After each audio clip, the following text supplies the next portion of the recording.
Alhaja Habibat Lawal Bako. I run Real Honorate Global Limited. I happen to be the managing director there, and we deal in the sales of frozen fish.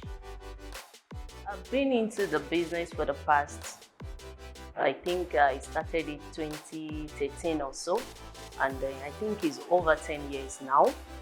I wasn't happy because I could not treat my staffs well due to the loss we encountered.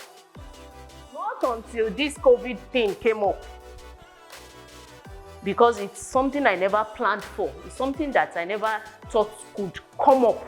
It's an emergency that, even if despite that I have a standby generator to preserve my goods, the staff could not go there. The machine would not operate itself. So the staff could not go there to operate. We could not get the diesel to operate it. And even at a time when it's faulty, the engineers to repair it could not come because of the restriction of movement.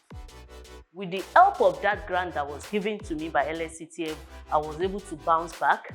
My staff too are happy. Though we are still indebted, but I was able to continue running my business. I was able to use the LSCTF grant to pay the debt I'm owing due to the fact that my goods perished. So I was able to pay some of my suppliers, and with that they were able to also give me goods on credit again. So I think with that we have hope. I have hope, the company have hope. My staffs too are able to, feed their family again and do the necessary things. Yes. So thanks to LSCTF. In short, I'm confused. LSCTF is real.